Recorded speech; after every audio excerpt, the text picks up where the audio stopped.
so many Israelis held hostage. And in fact, our reporter Neha Khanna spoke to the family of one of the IDF soldiers who's been held hostage, the mother of one of those soldiers. Let's listen into what she has to say. Joining me on News9 Live today is another mother from Israel who is desperately and anxiously waiting for her son to return home safely.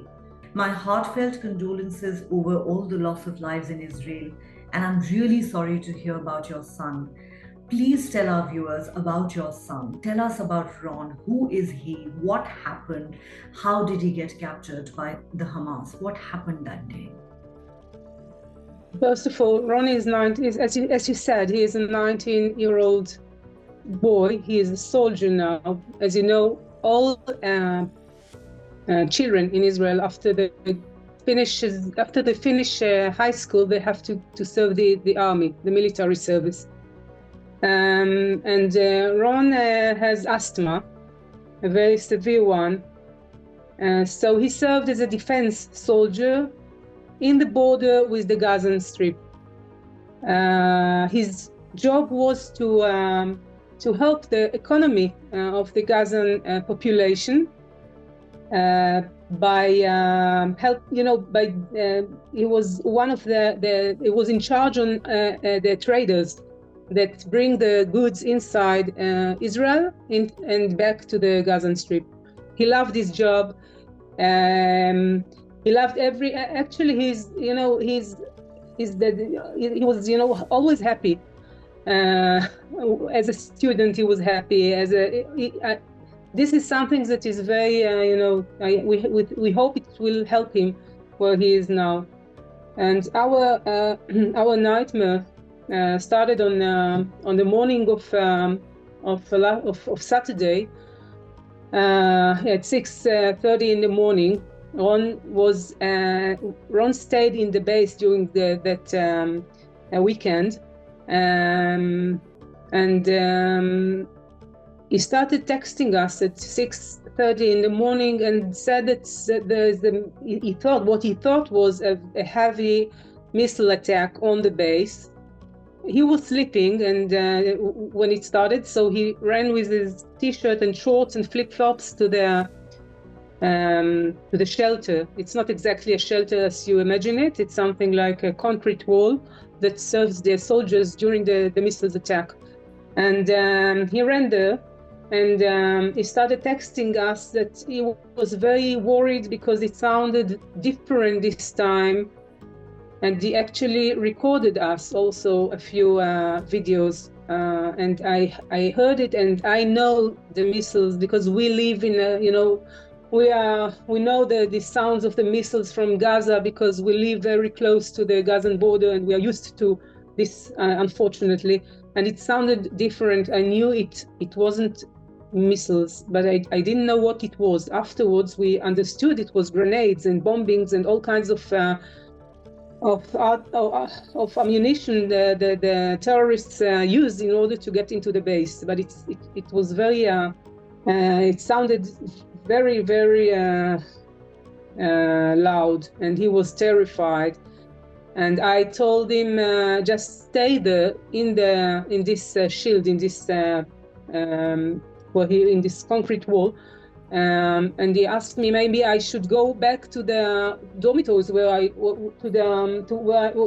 I'm sleeping, and I said no, stay there. And after a while, he wrote to me, he texted me, Mom, they said that there are terrorists inside the base. And I have to admit, I didn't believe him. I thought he was just imagining things. It sounded unreal. And I told him just, it can't be. It's impossible. And after a while, he texted me everything. He just wrote me, I hear Arabic language outside the shelter. They are outside, they are coming to take me. I love you, Mom, and lots of red hearts. And his last words were, it's over.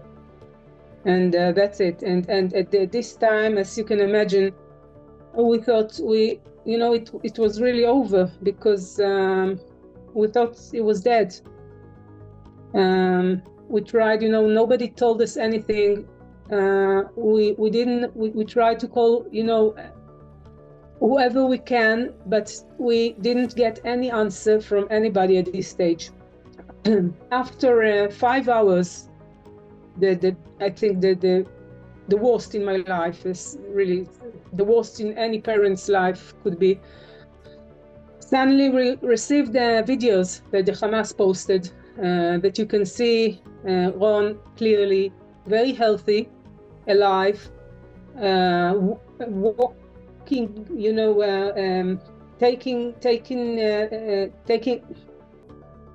he was taken as a hostage and taken to the Gaza Strip by barefoot. He didn't have he was just walking without it, because in his t-shirt and shorts.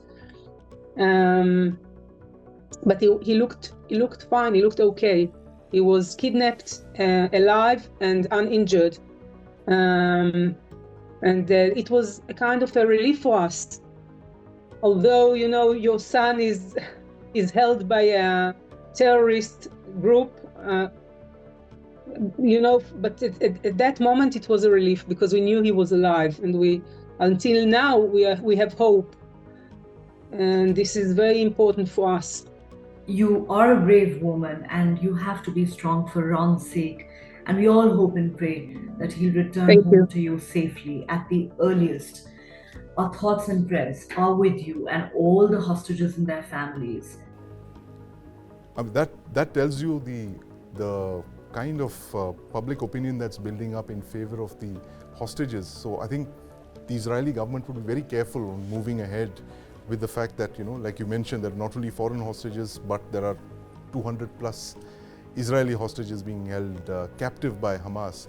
How do you see this operation playing out now? The best case scenario, as you mentioned, is a hostage swap, as in you have peace talks. And the worst case scenario would be this war of annihilation that they've been promising. Is there a middle path there somewhere, or how do you see this landing up? Which side will it fall on? We have to make certain assumptions when we look at various options. Assumption one is when Hamas refuses to hand over the hostage and continue to demand, which get unreasonable, and the Israelis start losing the patience, and then they decide to go in for a ground offensive. Right. Now, ground offensive is going to be hugely complicated because of the civilian population already impacted very badly. The hospitals are full. Right. The children are homelessly running around with some older family members either dead or wounded, trying to get some shelter or food, which is a very, very difficult situation for them. So it's a hostage situation. In fact, it's like a double hostage situation, if I may. It's like you have the one hostages captured by the Hamas, and then you have the civilians who are kind of held hostage by Hamas and by this encirclement by the Israeli forces. Yes. So if one had to decide on going in for a military campaign or military offensive, I suppose the Israelis would not have a large campaign on the entire Gaza. Right. They will pick and choose. Right. And they will make segments out of it and clear one segment and then go for the next segment. Right. So they won't go all in at once. Unlikely, because then the situation of genocide or huge amount of casualty and the world opinion will also complicate. In any case, the hostage, they don't even know geographically where exactly the hostage are being held. So if they are held in one geographical area and they start attacking it, they would land up killing their own. So I suppose more information will come to prevent, because they're going to use the hostages as human shield. Right. And now imagine a situation if Hamas has handed over the hostages and now are attacked and there's no human shield.